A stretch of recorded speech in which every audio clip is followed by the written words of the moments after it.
Absolutely. That's me. It's all me.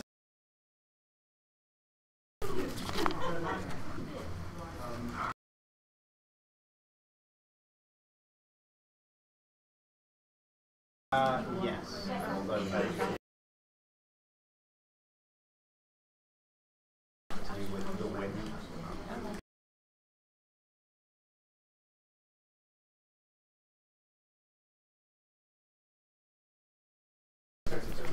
Okay, probably get started with the more formal part of the informal. Take your seats and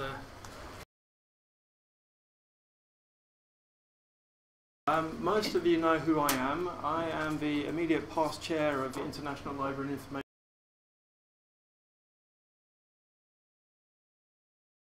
I encourage you to find out as much about ILIG if you don't know anything about us by having a little look at the leaflets, picking up a copy of our general focus, chatting with the committee members. Phil is a new committee member of ILIG. We've also got Anna and Alice at the back there, and they'll be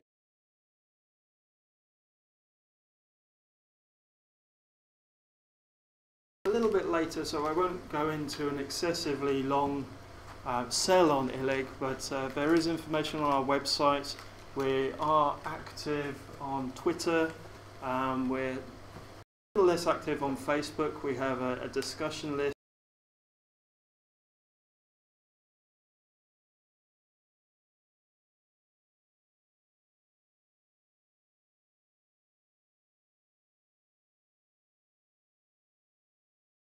At the end of the year, when you're renewing your CILIP,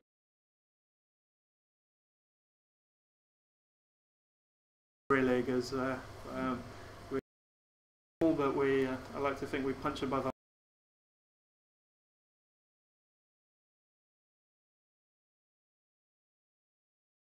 Another thing I should tell you: if the alarm goes, it is not a test.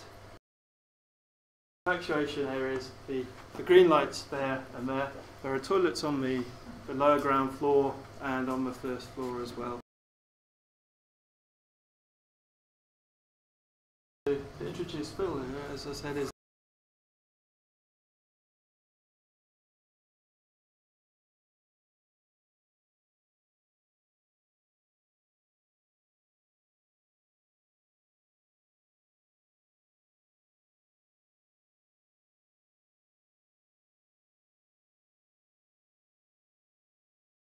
Thank you all for coming.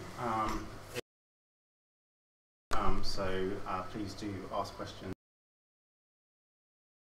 So do help yourselves to the refreshments at the back there. Let me just tell you a little bit about why I have got involved with ILIG. I am very interested in the idea of international collaboration.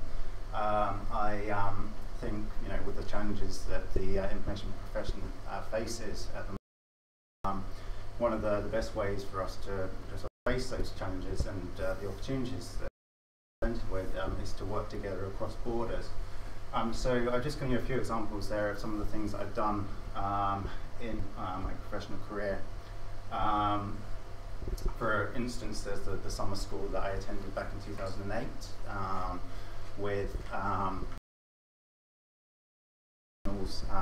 particularly students at that stage, all from all around Europe, largely from the Baltic states, in fact, and also from Germany, France, and Italy.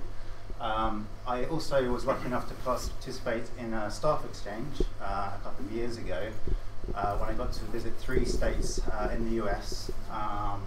We're partnered at Kingston University, where I work as an information assistant with Grand Valley State University, and I also got to visit the University of Wisconsin there.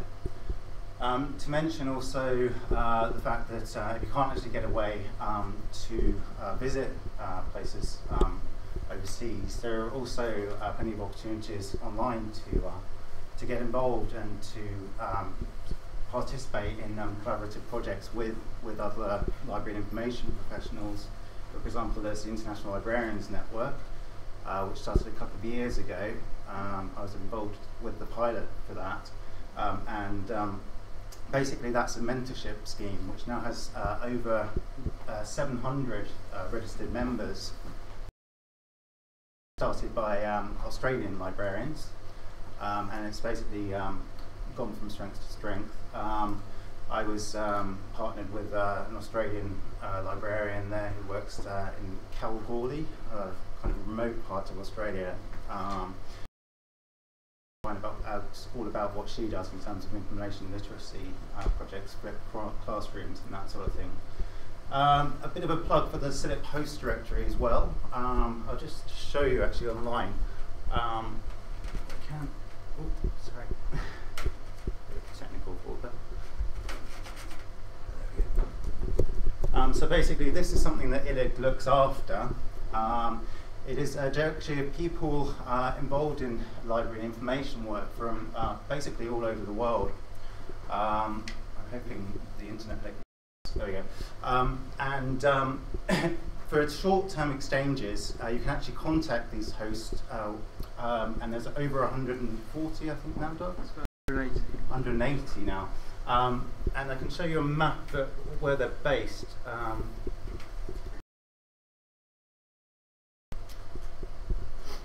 This map, I believe, is also just at the back of the room on one of the tables there. If we just zoom out a little bit here, you can see that it covers a wide proportion of the globe, in fact. So you've got people who would be prepared to host you for a short exchange, again, in places like Hawaii, there's Burundi there, Guadeloupe, I believe. So basically, other than South America, which is letting the side down, I think, over there a little bit. Yeah, I think it's my Spanish marketing which has failed. Yeah. You can contact these people, and all being well, you'll be able to actually arrange to go and stay with them for a couple.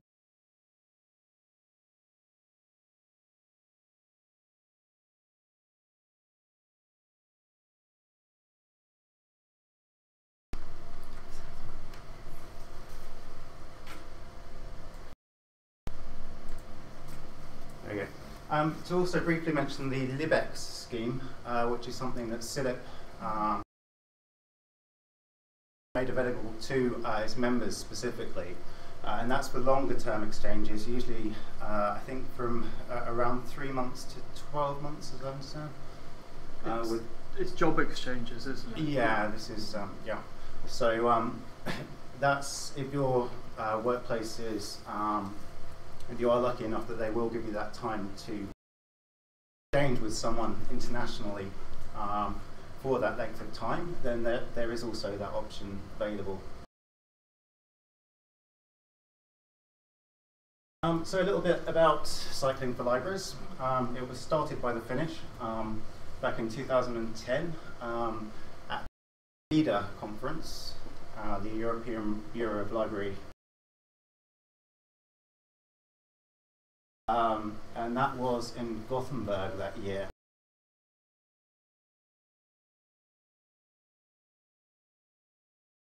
Daft idea that librarians should get together and cycle, and it's grown, as Doug said, it's gone from 100 participants last year. Had people from mainly from Finland and Scandinavia, but also from other parts of the world. For example, we had participants from Israel, Qatar, quite a few from the USA and Canada as well as from mainland Europe. It is an unconference format, so basically it's structured activities. It's very relaxed. It's not about a whole series of sort of how about you know, people having discussions as they go along, and we're obviously on the road for quite a long period of time during this. We cycled over 400. Very interesting, some of the discussions that came up. Not always library and information related, obviously, but you did find out a lot about those people in those days, and it was very interesting in terms of knowledge exchange experience.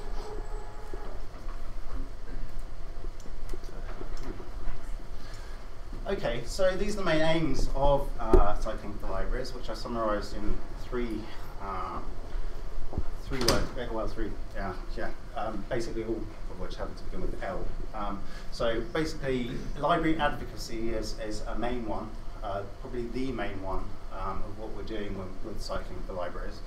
For those who are here at Barbara Band, the CILIP President's talk at the AGM, the CILIP ILIG AGM this year, she spoke about presenting positive of library and information work, and also about libraries working in partnership with other events, so sporting events. It might be things like the Reading Star scheme, which my chartership mentor introduced me to, for example, which is where Premiership footballers their own favourite books to get people reading.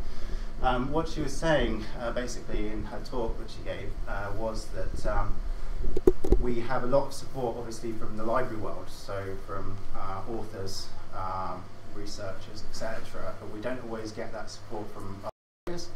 So to get support from other sectors and get other people involved, we really need to look outside of our own kind of echo of librarians, sometimes libraries and the literary world. For the World Library and Information Congress this year, they've gone with cycling as a theme. Their publicity, so you can see here, this was a photo taken by a French photographer of an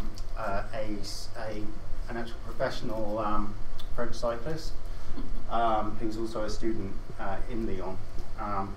And this gets the positive images out there of libraries. So whilst library campaigns are very important, as well, I'm involved myself, for example, in the fight for Brent's libraries.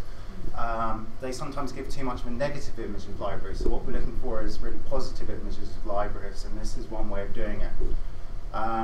There seems to be quite a lot of overlap as well between cycling and libraries somehow. We look in the latest ILIG Focus magazine that we produced. I've given some examples in there of ways in which people are, for example, renting bikes in libraries nowadays, and there are other cycling initiatives going on. There's a bicycle library tour in Poland, for instance, which is Polish people have organised, and they get visitors from all over the world going around visiting libraries on bikes there. Okay, so I've gone on quite a lot about advocacy there, but it was also a learning experience, definitely.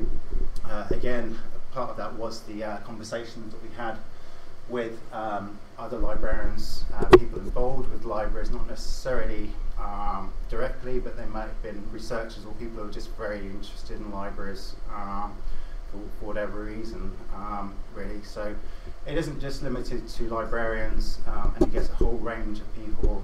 They try and be as inclusive as they can as well.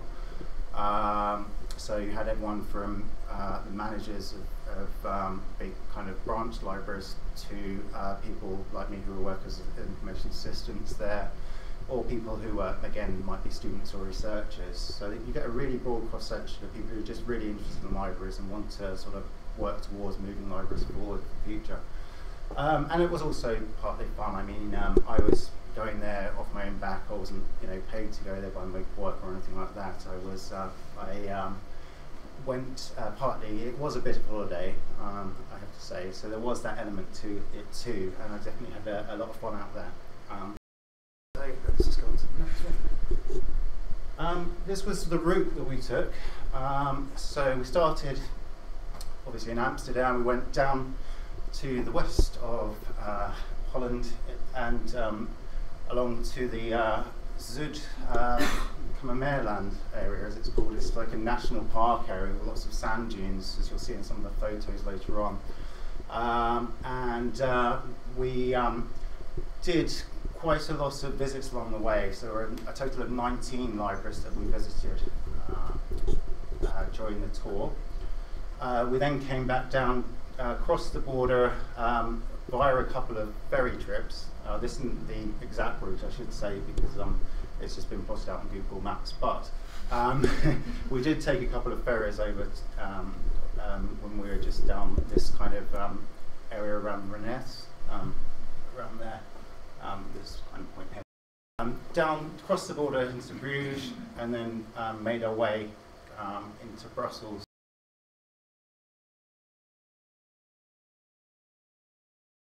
As you can see from some of the distances that we travelled, we weren't cycling the whole time, and there were days, in fact, where we didn't visit any libraries, so it was a real combination of both. Sometimes we were doing a lot of library visits. Days like this, we were doing more of the cycling, so you did get that real kind of mix of activities. Again, it was non-conference format, so it wasn't just one thing all the time. It wasn't just library visits, but we had the chance to kind of meet people, etc. along the way, and a lot of us have managed to stay in touch throughout the year through social media and so on, which has been a really good part of that.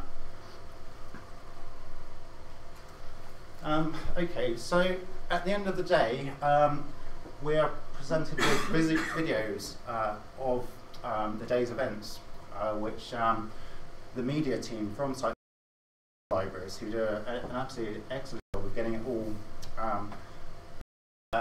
edited and so on that day, they put together, and they put a lot of humour and so on into these videos.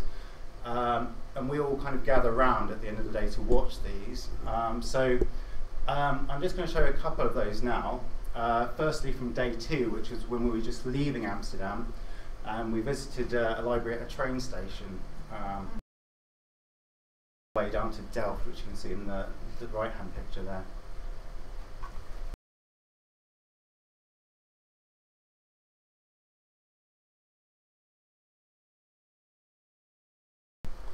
Sorry, it may just take me a minute to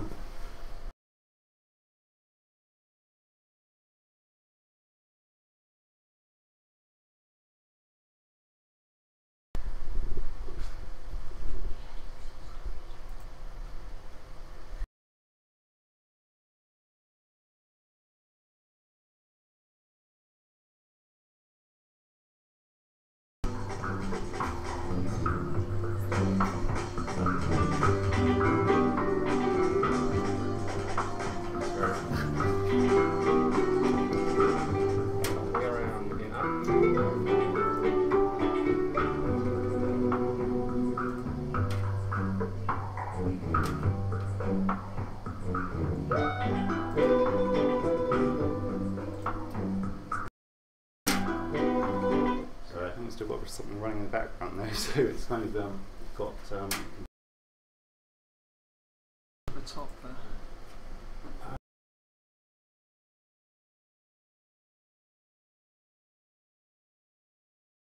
Oh yeah, there we go.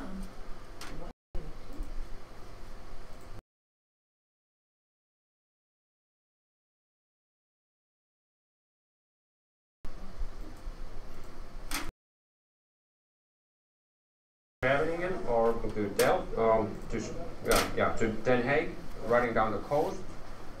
The weather forecast is supposed to be really hot. We're doing 86 kilometers today, and looking forward to it. We are going to Haarlem, and they will show us a little station library, they call it. But now, leaving Amsterdam on our way to Den Haag, The Hague.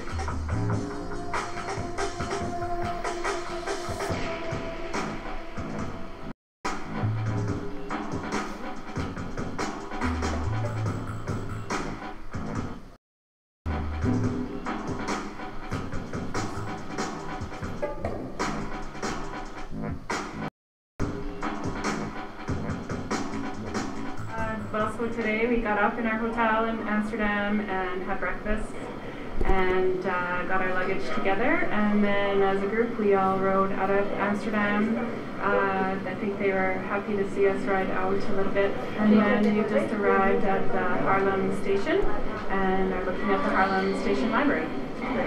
So after this I think we're going to go have some lunch. We're going to ride to a beach, which I'm really excited about. Snow Beach is at home for me, so it's like a holiday today.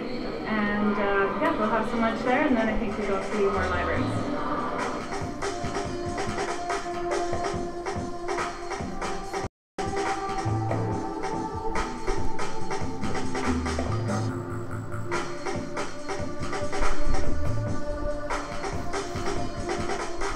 I'm Åke Nygren. I'm from Stockholm, Sweden. I work for the Stockholm Public Library system. I'm a project manager for social media and citizen dialogue. At the moment, I'm busy working with a project called Out of the Bubble into locations, into suburbs of Stockholm, where we are doing some deeper work with social media and to connect with locals.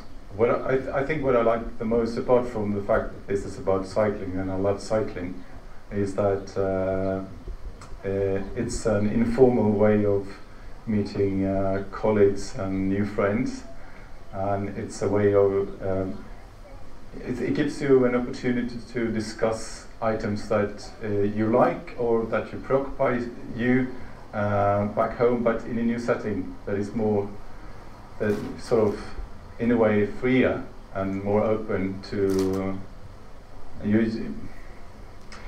the whole thing of discussing, maintaining a conversation on the go is something that I find really intriguing.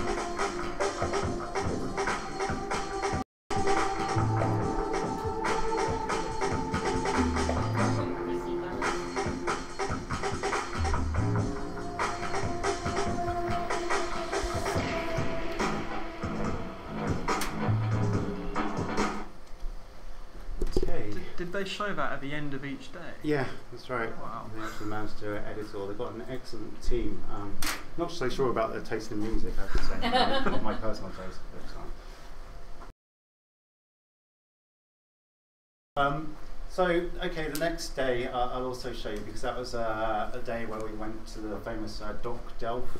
It's described as a sort of concept cultural centre, rather than being a more traditional library. So that was also a particularly interesting part of it.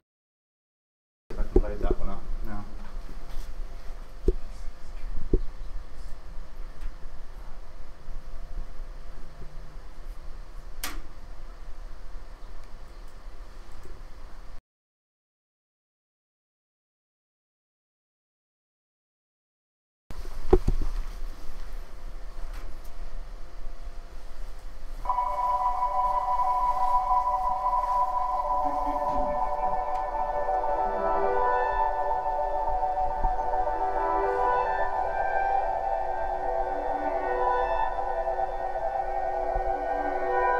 We just arrived to Dutch Parliament, and we will have a workshopping thing with local parliaments here and some library VIPs, local and global library people here.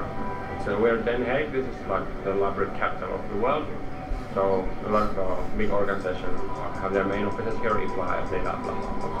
So we're meeting them now, and here we go.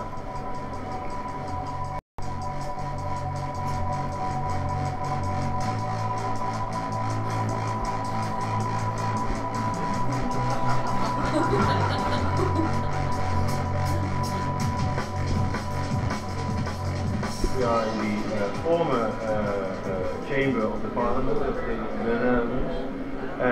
So we are discussing the importance of public libraries and copyright and other issues with the people from the Cycling for Library. A library is not just a place to return and lend books, but it's a place to communicate, it's a social place, it's a place where people want to be, and actually for me the public library in particular is the place where the democracy starts.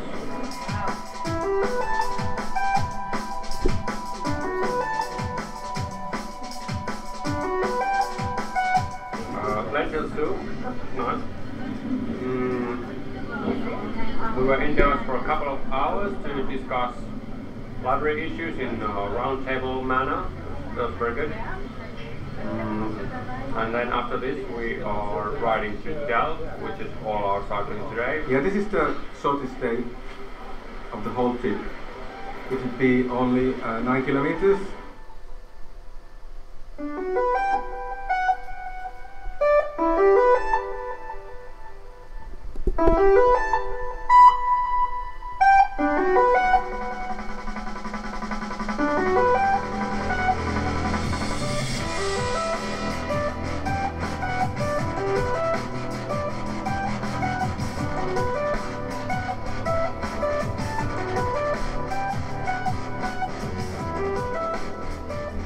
So my name is Molly Schwartz. I'm from Maryland, really close to Washington, D.C. I just graduated in May from the University of Maryland with a degree in library science. And this summer, I'm actually taking a little hiatus from libraries. I'm doing a paid internship at a tech startup company doing user experience, but it's still very related to digital information. And then in September, I'm going to start the National Digital Stewardship Residency at the Library of Congress. And I'll be stationed at the Association of Research Libraries doing a project on making digital information useful and accessible. This is my first Cycling for Libraries trip. I went to the ILIG conference last year in Helsinki, and I met all of the wonderful Finnish organizers of Cycling for Libraries, and I saw the documentary from the first year from Copenhagen to Berlin. And when I saw it, I was just like, I have to do this. And especially when I found out the route was from Amsterdam to Brussels, I was so excited, and I was just like, I'm going, no matter what.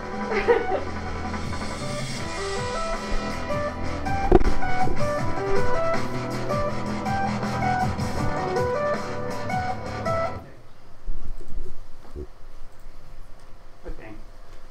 So we'll come back to about the time at The Hague as well.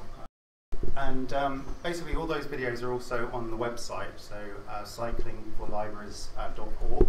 You can access all of the daily videos on there as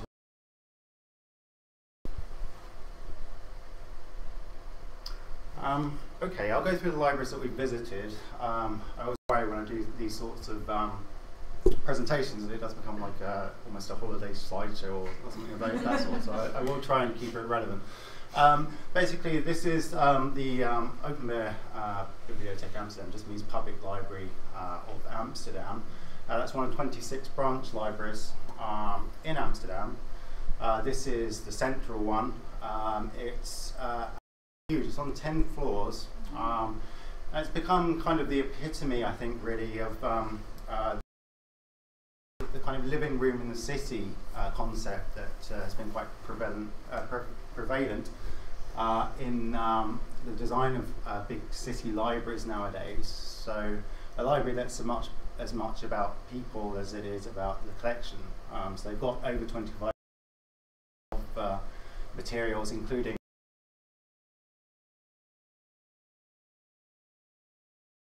but it's really about interaction as well. So there's a theatre at the very top, there's restaurants in there,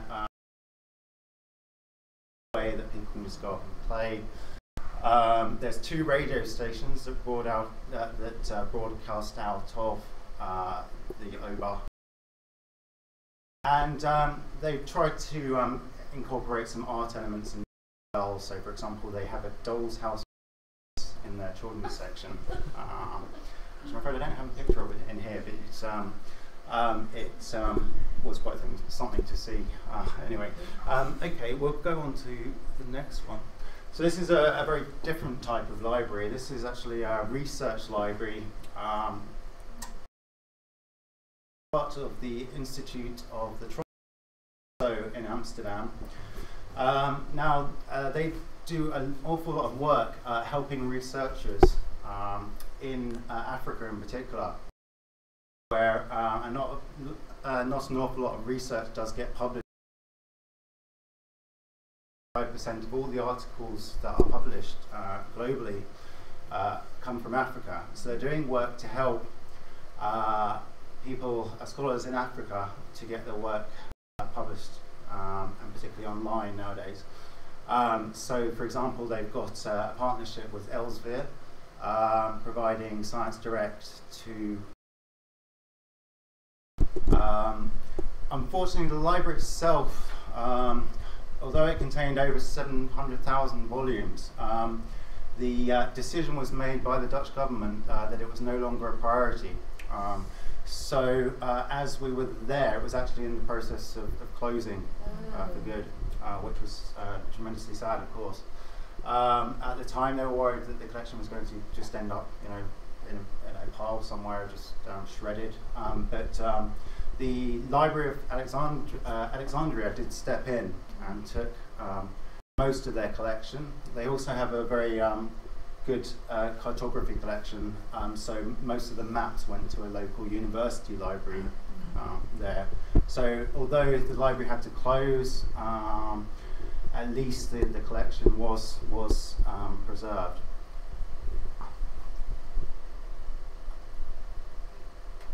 Oops, sorry, scrolled too far there. There we go. So that's Haarlem Bibliotheek. The station library that you saw in the video. There is a big drive within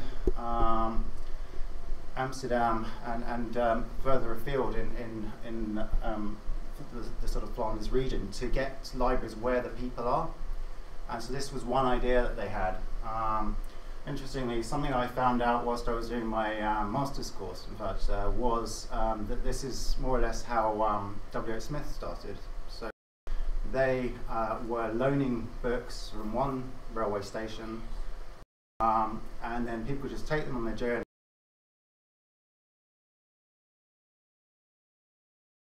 at another station, and yeah, that's how it grew. So it's interesting to see this idea kind of come back from over 100 years ago. So, the idea is supported by the Dutch Railway Network, and the idea, well, the plan certainly is for them to have this whole network of station libraries. It is just this one kind of pilot library at the moment, but they want to expand that. Funding obviously is the main drawback at the moment, at present.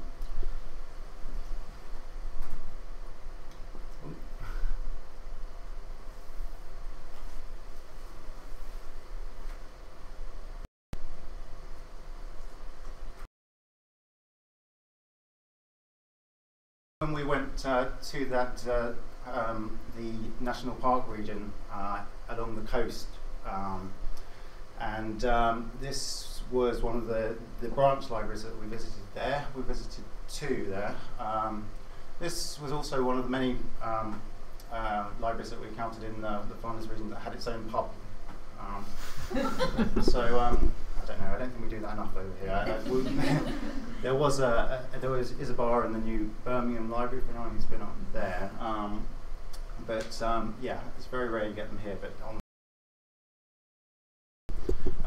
they're very keen also on doing a lot of customer research. So they have focus groups that people can sign up to online, and they have groups 4 times a year in it's called the BIB. It's a kind of consortium of libraries, and yes, they try and find out whether people want to be able to read on ebook form, in an ebook format rather than paper format. It's all the sort of you get in general customer services surveys, but done on a very broad scale.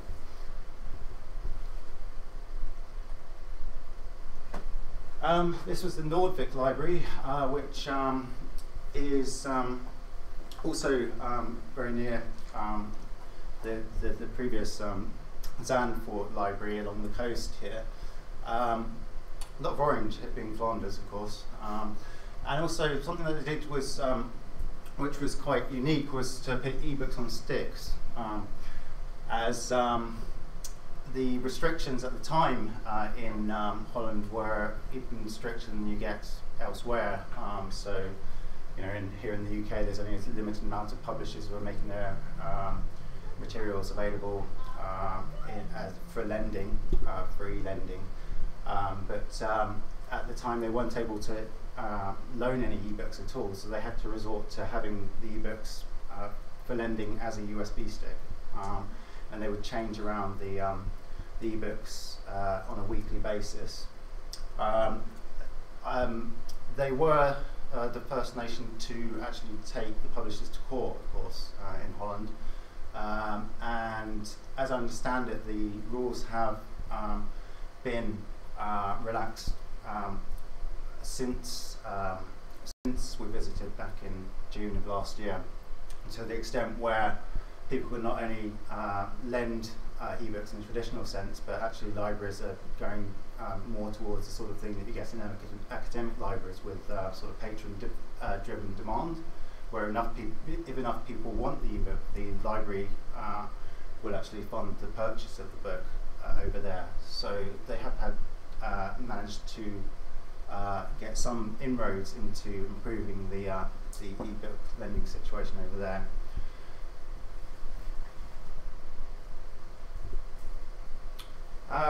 This was Doc Delft, where we met the Doc Lab guys in the lab coats over there. And you saw some of that in the video too. Again, it's what they call a concept culture ideas. I'm going to talk about some of those later on. But they're also very much about the user experience. So change the atmosphere of the library according to the sorts of visitors that they get at certain times of the day. So that, for example, pump music in, which is quite unique obviously for a library to have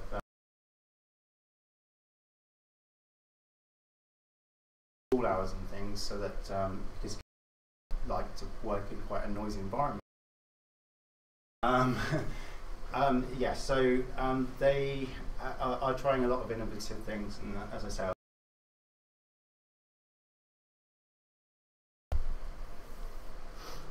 this is the Technical University of Delft. Green roofed building, you can see there on the right hand side. And it was designed by the same architect, Francine Hoburn, who did the Library of Birmingham. She was there whilst we were having our barbecue, in fact, outside the library. This was before the Library of Birmingham actually opened.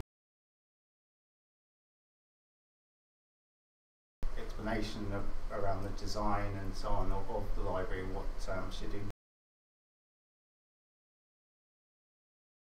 So design, she went to this university. A very well-known architect in as well. She's designed not just libraries, but was when we crossed over the border eventually. There was a couple of days, as I explained, along the route where we did a lot of cycling rather than library visits. But we eventually crossed the border. The weather improved a little bit after that, and we got to Bruges. This library is quite well known for its books of hours collection. So these are liturgical books, prayer books essentially, where from the Middle Ages. They have quite a lot of incunabula as well in there. And they have some fun events. For example, school children can come along and they can actually they can draw in the same style as these illuminated or illustrated medieval books. They can practice on with paint on parchment type exercises, or so yeah, it's quite a fun library as well. They've incorporated a lot of good ideas in there, I think. It's got a Miffy there, which is done by a Dutch cartoonist, so that you see him everywhere in Belgium, in the Flanders region.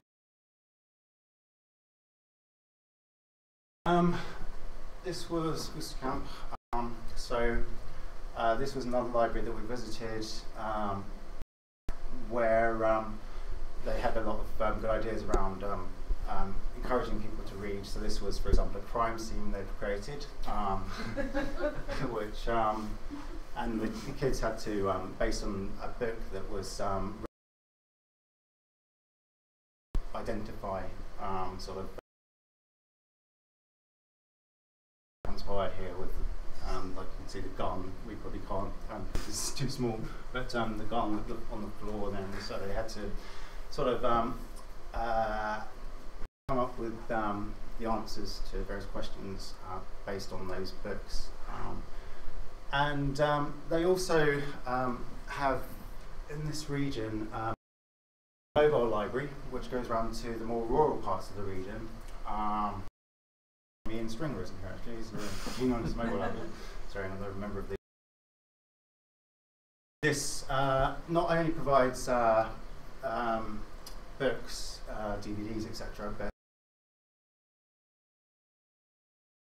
services. So they have things like forms for librarians are trained in how to help people.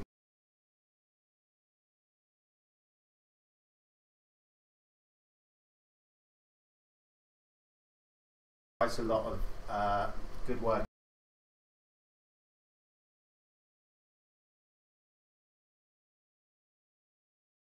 Like here, they had 200 librarians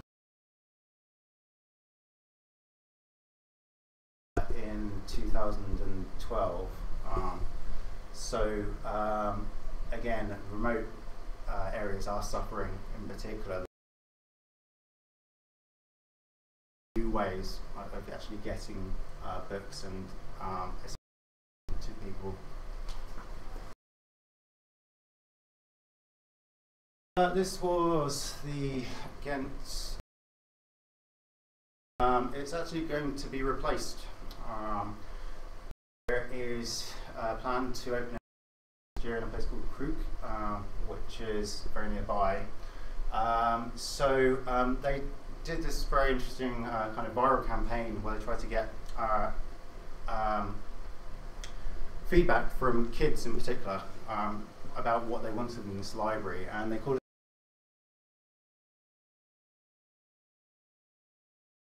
So what they basically did, and I can show you the Facebook page, was have this this idea of the big kind of explosion outside the library, and what they'd do if the library were to, you know, just one day not be there anymore, what they'd want to replace it with. And I think very, whilst it's quite shocking, obviously, in some ways, that obviously gets people's attention. So they had the whole radio program, for example, in the library about where they encourage kids to come along and give their opinions on what they want to see in a library. Another library? Another library. No, that was not. Oh no, well, yeah, again, this was ideas that they want to see for the new library. So if they had to start the whole library again. And, you know, a lot of the ideas were things like gaming, graphic novels, things you'd expect, but they had some nice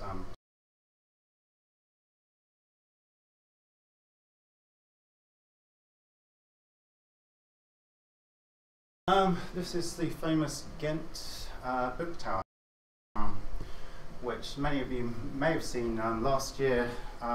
It was designed by Henry van der Velde, a famous Dutch architect, and he was celebrated on the 100th anniversary of his birth.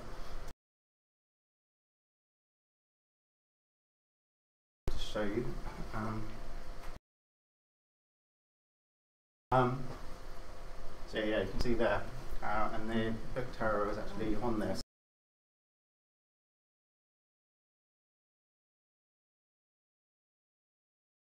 Show you that, yeah, it's a library that was built in the 1930s.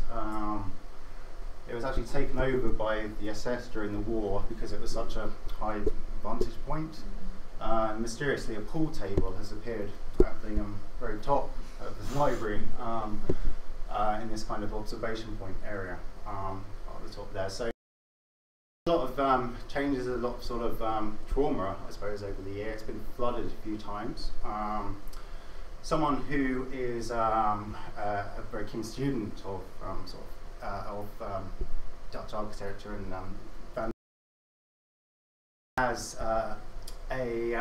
has basically done this campaign to restore the building, and eventually through quite a lot of campaigning, he was able to get the council at Ghent to agree to restore the building, and that restoration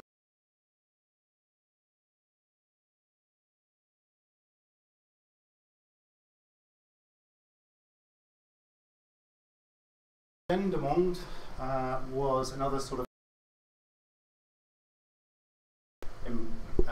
on the route into Brussels from Ghent, and they've just opened a brand new library there. The mayor, in fact, of Dendermonde was there and actually joined us for some of the route.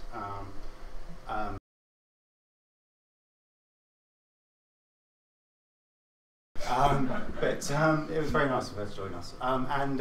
She was explaining to us all about their new library, which they're obviously very proud of. It's kind of looks like a little bit like an Apple store to me. Yeah, it's very much in the same kind of theme as many of the libraries. DeVib Consortium, the network over there, with lots of it's very kind of sparsely furnished, and they have a lot of colour and lighting.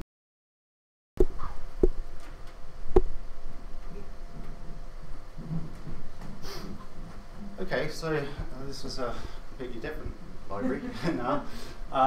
This was one night we actually stayed in an abbey. So some of us got up early and we went to see the library of the monastery. Obviously it was more liturgical text in there, and it was just quite interesting to see some of the illustrated volumes in there. They had more incunabula again, old books from the 15th century. Interesting, they had this illustration on the wall of a cow, which we thought might be, I don't know, maybe some sort of religious thing, perhaps, but actually it just turned out that one of the monks' mothers had actually made that, and so they decided to hang it up.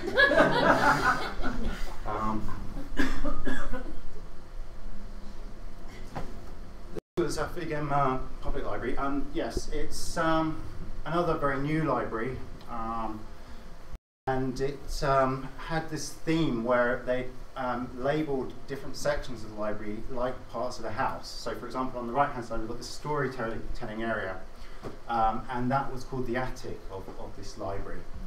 So I thought that was a very novel idea. Beanbags are obviously always very popular in libraries nowadays, particularly with students, those who work in academic libraries as well. So, and it was very welcome because we were quite tired by that stage, so a lot of people chose that time to have a bit of a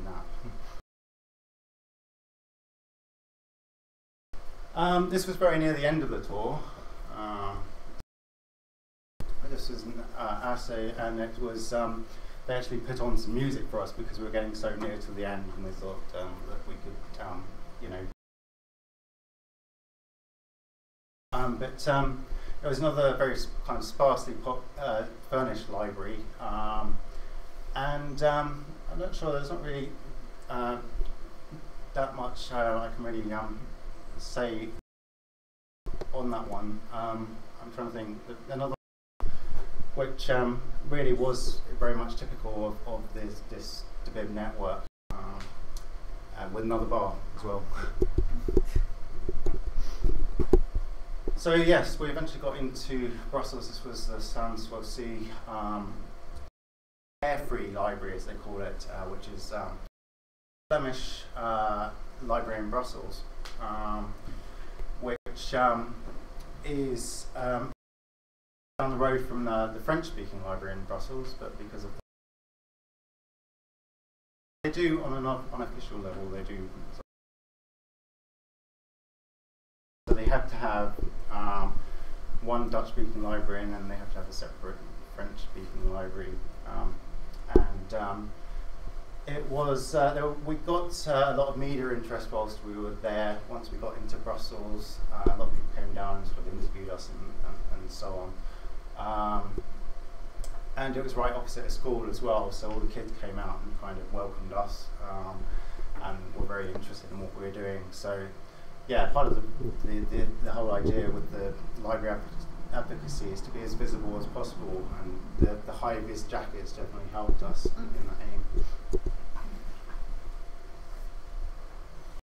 This is the last one. And this was Mumpton, which hasn't actually opened by the time we got there. It was only opened, I think, December of last year. This was right in the centre of Brussels. Again, it is very much celebrating sort of Brussels. And the idea is that they have a lot of people who are involved in music or art living within Brussels from the Flanders region, coming in and either giving performances or recitals, a literary salon where authors come in and give talks about their books. So that's all the libraries we visited. Oh, I almost forgot the Library of the European Parliament, of course, which right at the very end of the tour, just as we were going home. That's a reference library for the MEPs to use. And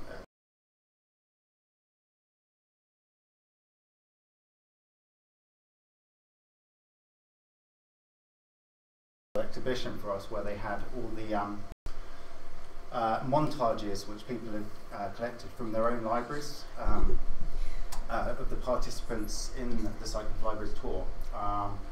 And they put them all up on the wall for everyone to see, which I thought was rather a nice idea.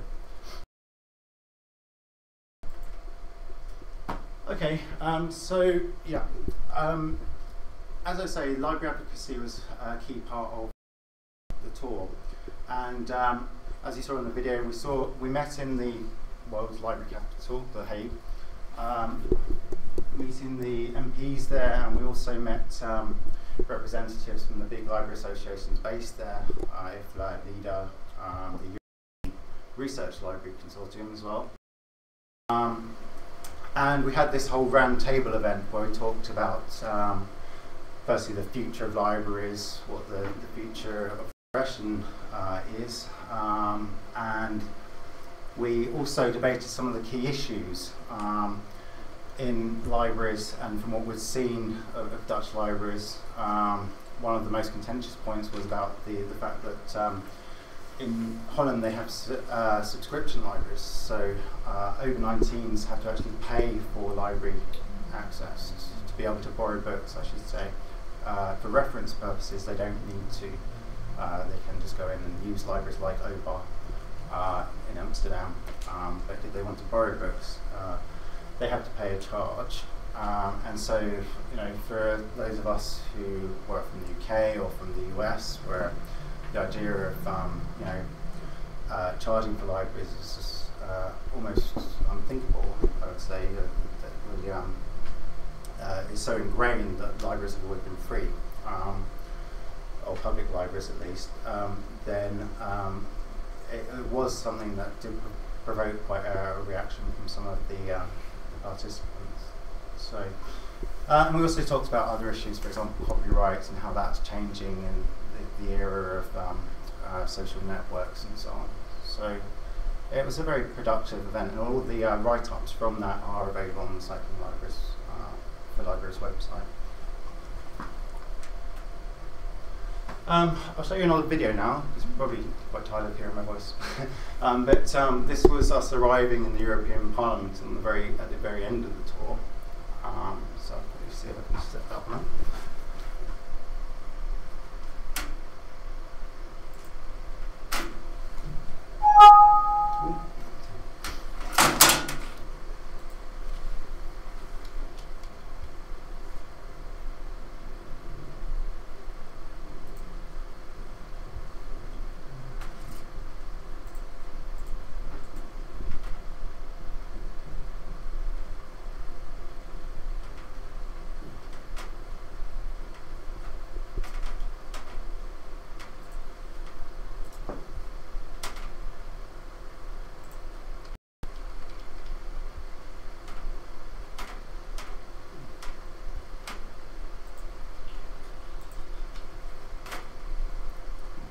it'll just take me a second to do help yourself to the refreshments and so on in the meantime. So.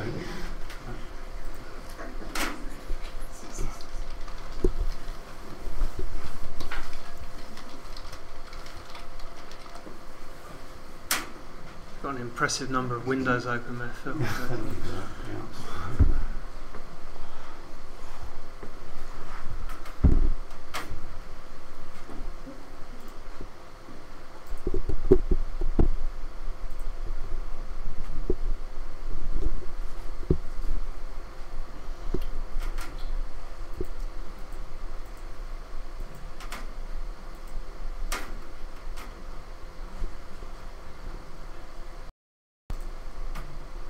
I'm not sure I'm going to be able to get that playing now. I'll try and do that at the end. But I'll talk to you about the written declaration that we actually presented to Dutch MEPs at the very to members of Parliament at the end of the tour, and tried to get them to sign up to this. So this was all about a survey that was done in a selection of European countries.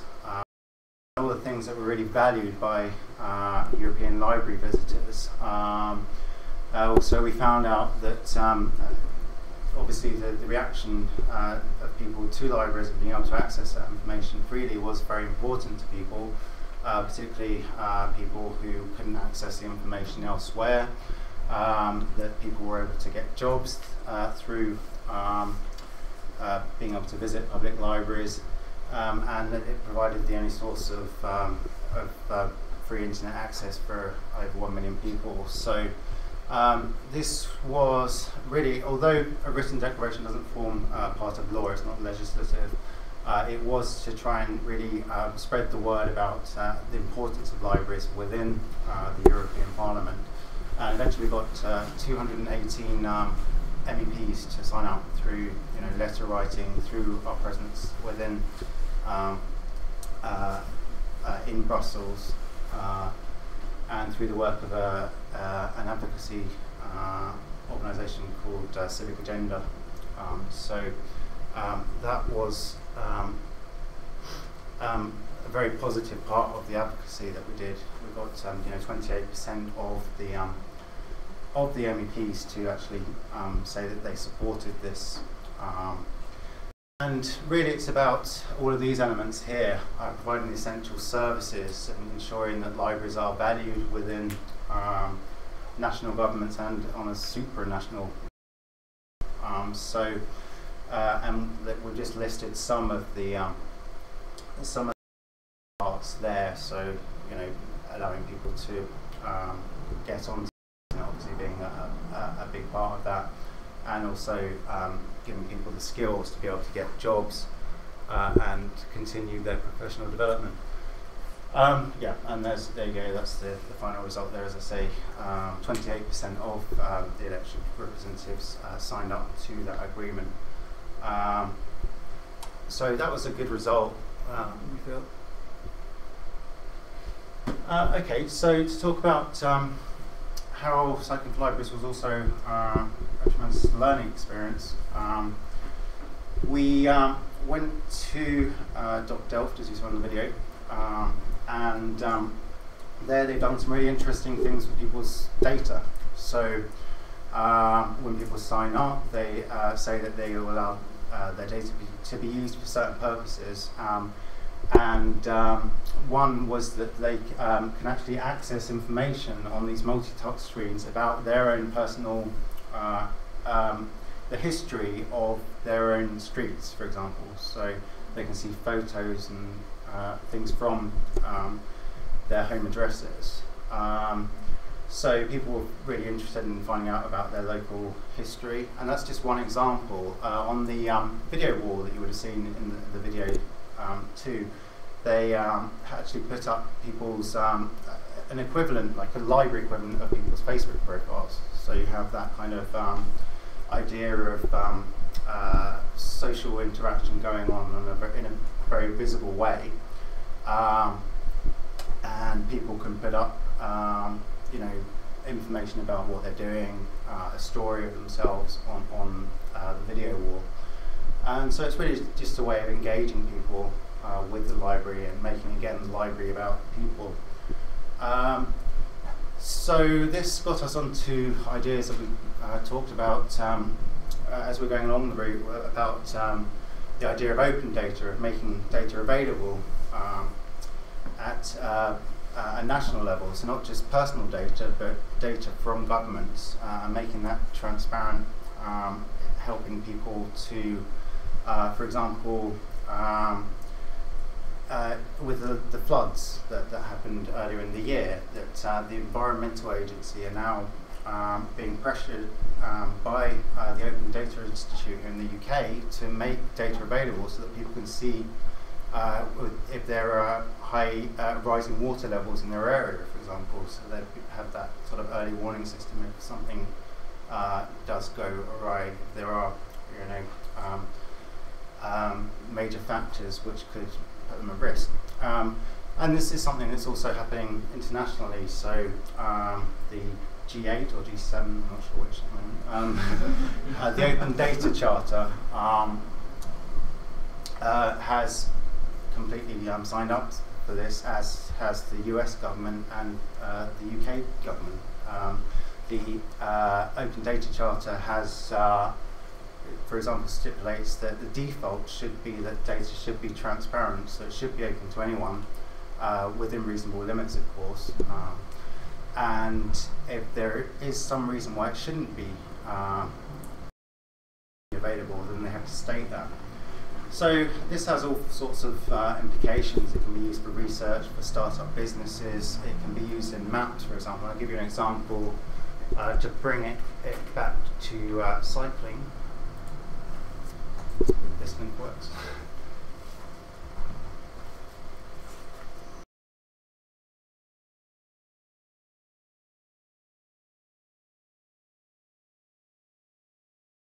Yeah, so for example, you can bring up the map of which where cycle thefts have occurred in the last month in this area, for instance. So we're here in sort of Richmond Street down here. So I'd rather park my bike there, for example, rather than there. I mean, this is a very simplified example. Obviously, there's other factors to consider, etc. But it gives you some idea of how open data can be used to actually give people that sort of insight, which wasn't available before.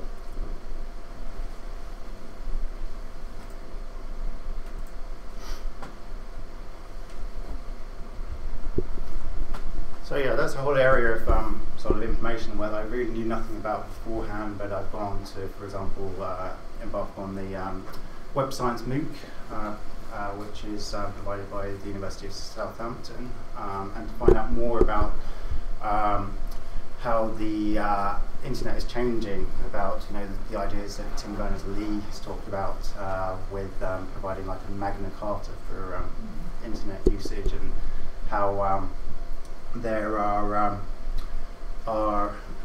certain boundaries that haven't quite been set yet, because we're only in very kind of embryonic stages of the internet still, even now, and now that people are using it in this very social way. The whole boundaries of the internet are very much changing. But that was just one of the things that I was learning when I that I took from the tour. I think people took very kind of individual things out of the tour that were specific to themselves. Other ideas, for example, were about making libraries visible. So they had a very clear signage everywhere we went, advertising this DeViv library network. I think the one on the left, vaguely translated, means where can chickens ask questions about their eggs so they can come to the library. For example, these are something in translation, I'm afraid, but they had this kind of animal theme in a lot of them. And so the branding of libraries, not just making libraries visible physically, but ideas about making libraries visible in an online sense as well. So for a lot of academic libraries, it's relevant with making sure that people know where they're getting their information from.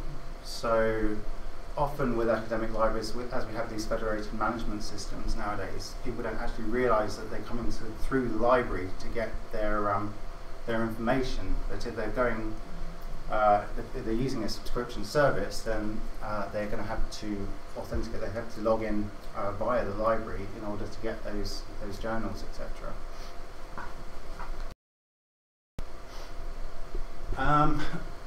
This is more about what they're doing with taking libraries to where the people are. That picture on the left is of the airport library in Schiphol, Amsterdam Airport. And there is Janine Decker on the right-hand side, who's the world's only airport librarian, whom we met at the Nordic Library. She spends some of her time there. And this is supported by the Dutch Tourist Board as well. So this idea that people are very busy nowadays, they haven't necessarily time to go out their way to visit a library, to bring the library to where the people are. It is just a reference library. For those who are wondering, you can't actually take books out and onto a plane with you. But there was the example of the railway library and how they're trying to create a network of those there. And just as I briefly explained before, that this idea of public libraries not necessarily being free the world over was something that a lot of us took from the tour. And what we also take for granted, I think, here is that the fact that there is this statutory obligation to provide libraries, albeit that the interpretation of that, of what constitutes a full and comprehensive service as is required, is very much variable between councils. But there is no such obligation within Holland, in fact. And there is a petition online which is available via the DBIB links, if you go to any of their library websites, to make it a statutory obligation to provide libraries. And just very briefly, because I'm aware we're already 7:30. Leisure, so this is just some of the things that I took, some moments from the tour which I particularly enjoyed, or which kind of stuck with me for whatever reason. So, for example, we just encountered this field of tiny horses. You can imagine that. So, somehow these horses weren't at all fazed by the fact that we were just walking through them, 100 librarians, just kind of walking through with bikes. We eventually ended up in the Grossmarkt at Brussels, so with this tandem. And also there were waffles at Nordic Library, very kindly provided by the library to bring to us when we were there. Yeah, another day we went to the beach, and the weather wasn't fantastic, I have to say. We had a lot of crosswinds as we came through the dunes. Basically, it was a real struggle, particularly along the coast there. And at one stage, it was the case that as people arrived at one of our kind of stopping points, we all high-fived them because it was such a struggle to actually get along that stretch of coastline there. So there was this real kind of spirit of camaraderie and fun and friendship. And obviously in Belgium they've got a lot of beer. So this was actually us in Affligem Abbey, and I think that's a monk maybe trying to sell us some beer, I'm not sure. A word also about the accommodation. If you are to look into going on this cycling for libraries, what they're doing again this year, I don't expect the Ritz, basically. This was there was a library in Amsterdam that actually advertises itself as the worst library in the world, and has written a book on the worst hotel. Not the worst library in the world. Sorry. Freudian stuff there. Yes, so it was very much a case of hostels that we were staying in, and they were trying to keep the cost to a minimum. Again, to be inclusive and ensure that people from all sorts of walks of life could attend. I mean, it wasn't so bad actually. The accommodation, you can see on the left there. So they are using it ironically to say that the worst hotel. That was another hostel that we stayed in where they actually had this cat that was just staying in amongst the guests, which was quite interesting. But yeah, there were also alternatives where people could stay if they were willing to pay a bit more than the cycling flyovers organised were very good at sort of pointing them in the right direction if they did want their creature comfort. It spawned a lot of satellite tours, cycling for libraries. So there was one that actually happened yesterday in Texas. They just did a day tour. There's one happening in June, which is going all around the Baltic states, Russia, Belarus, Latvia and Lithuania, and ending up in Kaunas in Lithuania. So doing a similar format with cycling and then unconference. Is it the same organisers doing some of that? Some of them are involved in that, yeah. But it was actually a group of Russian and Ukrainian participants who decided to just organise something for themselves and for anyone else who really wants to come along to kind of publicise this elsewhere. And as I say, that's happened in other places too. Sweden, they're quite big. They've done quite a big event over there. This is the flyer for this year's ride, which is from Montpellier to Lyon. I quite like this, although I don't understand all of it because my French isn't that good. But it's basically saying that what's the library for, and these are all the things that they come up with. So minimalising social exclusion, mitigating against fracture numérique, which is a digital divide, sharing information and knowledge. And it's saying that the library is now more than the history of books. It's all about society and its evolution, which I thought was really good.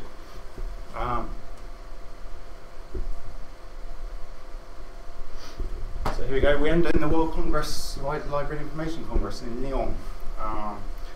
And it's also going to be a bilingual event. So what they said, it being France, the main language is obviously going to be French, but they will impart all the important information to us in English as well, as there will be a lot of English visitors and others there as well too. This is the route we're taking. I'm sure that it is again like Holland and Belgium, very flat, which is a definite advantage, and we're doing a similar distances to. I expected it, I had to say, to be quite an easy route last year, but of course we had to deal with the weather along the way, which is something that made it. What I would say, if you are considering coming to, but make sure you can sort of comfortably do around 40 miles in a day. It may take a little bit of training beforehand if you're not that used to cycling. But in terms of the support for cyclists, things like if you get punctures, etc., there's provisions there for anyone who wants to come along, and that's all incredibly well organised. They have a great team of mechanics, and they feed us as well along the way, which is always nice. They have a Finnish chef who actually worked in London in a sort of Michelin-starred restaurant for a while. So we were really spoiled with food. To mention the registration for the event, just list of restaurants is on the 15th, which is next week in fact. So again, if anyone is interested in coming along, it does fill up pretty quickly because again it's worldwide. People are registering from all over the place. So there's more information on the Cycling for Library's website. It's going to cost €300 this year. You don't need to bring your own bike, as last year we rented bikes whilst we were there.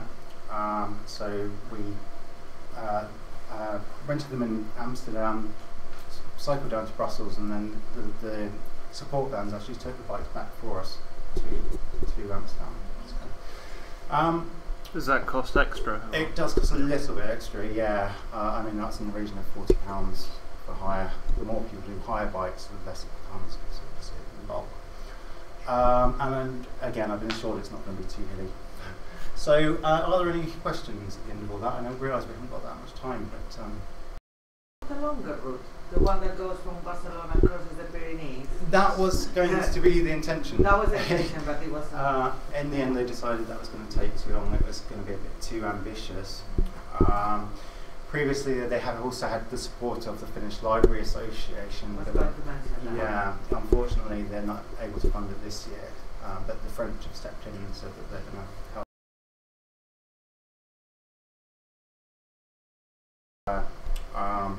Cycling for Libraries trip, a third of which is covered by people's registration fees.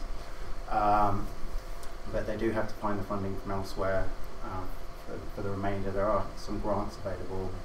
As I understand, they do get some support from IFA for the tour, but previously, again, it was coming from the Finnish Library Association. Are there any UK events? Not yet, but there were only 4 participants back from the UK last year, so it would be really good to get something going. There was a discussion with someone who went to the previous tour last year about getting an event going, perhaps going from the Queen Elizabeth Park, and sort of riding on the wave of the Olympics. So I'd hope to maybe get a satellite event going.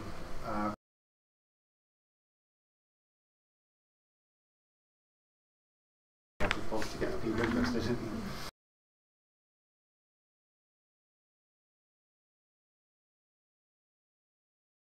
I will try and get that video playing. There's one other event that Tony Frank asked me to ask. You can read out about. It's a similar. I'm putting Phil on the spot here. It's a similar cycling event, but naked. Right, yes. Intriguing. Yeah. Which Tony Frank was very keen that we publicise as well. Well, she did it, and on the back it was written "Naked Librarian," and she did it a few years ago. So she said, "Okay." What it says is, please will you include on the agenda the London World Naked Bike Ride, 14th of June, 2:30 to 5:30. There are 6 start points for anyone who's interested, including Regent's Park and Primrose Hill. Details are on Facebook, and she's provided a URL here of the World Naked Bike Ride. She says, I rode it 3 years ago with the legend Naked Librarian across my back and provoked a fair bit of comment. If anyone is interested in participating, and she's put in brackets here, by the way, it is best fun. It's the best fun. I'm actually saying that. Please email me. So she's left her email address for anyone who would. So Tony wants to start a group of naked librarians. She doesn't say she's doing it this year. It would suddenly raise the profile, but whether in the right way, I don't know. Okay. Excellent. Well, can I just lead everybody in saying thanks to Phil for his talk. I found it really interesting.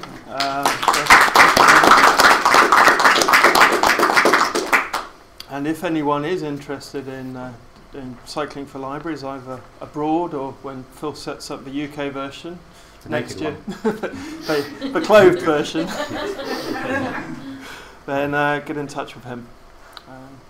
Any questions? We have 15 minutes to have another glass of wine, help us finish off some sandwiches, possibly watch a video. Yeah, we'll try and get apologies for the technical problems. Or we can circulate the information if it's available online and people can watch if it's not blocked on the NHS or something like that. Yeah. Not that I'm bitter, but thank you very much. Thanks again for coming, everyone. Thank you. Alex.